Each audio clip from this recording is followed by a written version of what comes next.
Hello నమస్తే అండి. నేను doctor Greeshma, fertility consultant, 39 fertility centre Kukatpally.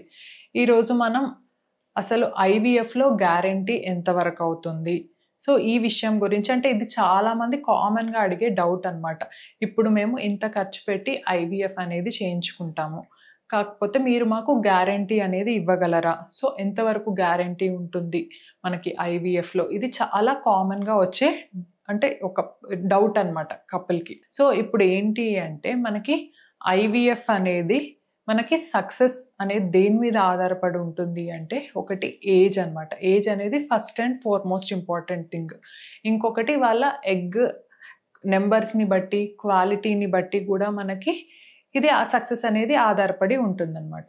So, ఎప్పుడైనా మనం కపుల్ ఐవీఎఫ్‌కెళ్తే మనం ఏమని చెప్పొచ్చు అంటే మీరు అంటే వాళ్ళు ఒక సైకిల్ చేసుకుంటే మనకి సక్సెస్ రేట్ అనేది అరౌండ్ 50% వరకు ఉంటుంది అని చెప్తామన్నమాట.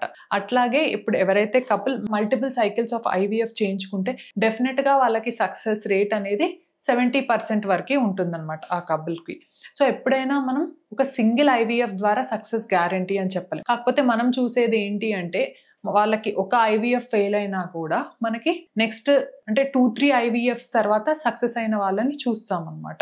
ఇప్పుడు నార్మల్‌గా కపుల్‌కి ఒక ఐవీఎఫ్ సైకిల్ ఫెయిల్ అయిన తర్వాత నెక్స్ట్ ఐవీఎఫ్‌కెళ్లారనుకోండి, మనకి సక్సెస్ ఛాన్సెస్ అనేవి ఫస్ట్ కంటే కూడా ఇంకొంచెం ఎక్కువ ఉంటాయన్నమాట. సో, ఇంకా ఇది ఏజ్ అనమాట. అంటే మనకి ఎప్పుడైనా 38 ఇయర్స్ కంటే లెస్ ఉన్నారనుకోండి, వాళ్ళ లోపల మనకి సక్సెస్ ఛాన్స్ అనేది కూడా ఎక్కువ ఉంటుంది. ఇప్పుడు ఐవీఎఫ్ అనేది ఒక వెరీ కాంప్లెక్స్ ప్రాసెస్ అనమాట. అంటే మనకి చాలా కెమికల్ రియాక్షన్స్ ఎన్నో జరిగితేనే మనకి అంటే ఒక పిండం అనేది ప్రాణం పోసుకుంటుందన్నమాట. అంటే అది మనం అంటే స్టడీ చేసింది కేవలం 10% అనమాట. చాలా వరకు మనకి అన్నోన్ రీజన్స్ అనేవి కూడా చాలా ఉంటాయన్నమాట. ఇవన్నీ ఎన్నో సరిగ్గా జరిగితేనే మనకి సక్సెస్ అనేది ఉంటుందన్నమాట. సో, ఎప్పుడైనా మనకి సింగిల్ ఐవీఎఫ్ సైకిల్‌లో సక్సెస్ అనేది గ్యారంటీ ఉంటుందా అంటే అది ఎవరు చెప్పలేని విషయం అనమాట. అది వాళ్ళ జెనెటిక్ క్వాలిటీని బట్టి, వాళ్ళ ఎగ్ క్వాలిటీని బట్టి, ఆ తర్వాత వాళ్ళ లోపల ఎండోమెట్రియంని బట్టి కూడా మనకి సక్సెస్ అనేది ఆధారపడుతుందన్నమాట. సో, మనం అందుకే ఒక ఐవీఎఫ్ సైకిల్ మనకి ఫెయిల్ అయిన తర్వాత వెంటనే హిస్ట్రోస్కోపీ అట్లా చేసుకుంటే ఏంటి అంటే మనకి లోపల ఎండోమెట్రియం ఏమన్నా ప్రాబ్లమ్ ఉందా? సో, వాటికి బ్లడ్ ఫ్లో ఎట్లా ఉంది? అంటే మనకి పాలిపాయిడల్ ఏమన్నా ఉందా? లేదు క్రానిక్ ఎండోమెట్రైటిస్ చిన్న ఇన్ఫెక్షన్ లాంటిది ఏమన్నా ఉందా? ఇవన్నీ కూడా మనకు తెలుస్తాయన్నమాట. సో, నెక్స్ట్ ఐవీఎఫ్ సైకిల్‌లో వాటన్నిటిని క్లియర్ చేసుకొని వెళ్తే మనకి డెఫినిట్‌గా సక్సెస్ అనేది ఎక్కువ ఉంటుందన్నమాట.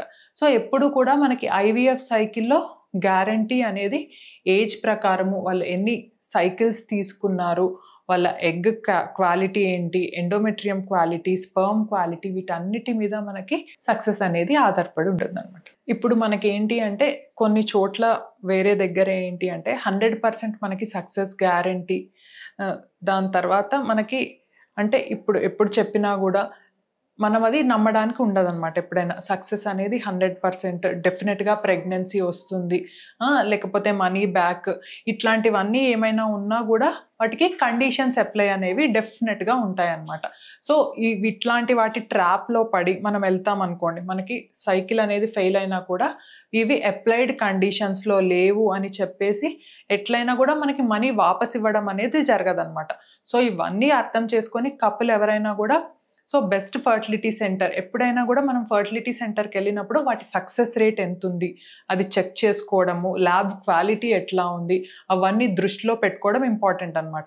అంటే మనకి తక్కువ సైకిల్స్‌లో అంటే మనకి తక్కువ డబ్బులతో వాళ్ళు 100% గ్యారంటీ ఇచ్చారు, మనీ బ్యాక్ ఇచ్చారు ఇట్లాంటివన్నీ కాకుండా కూడా ఇదంతా మనకి ఇది ట్రాన్స్‌పరెంట్‌గా అనమాట. ఎప్పుడు కూడా మనకి 100% సక్సెస్ అనేది ఎక్కడ కూడా ఉండదనమాట. అది ఎవరైనా చెప్పినా కూడా అది నమ్మడం అంటే మనకి ఫూల్ అవ్వడం అనమాట.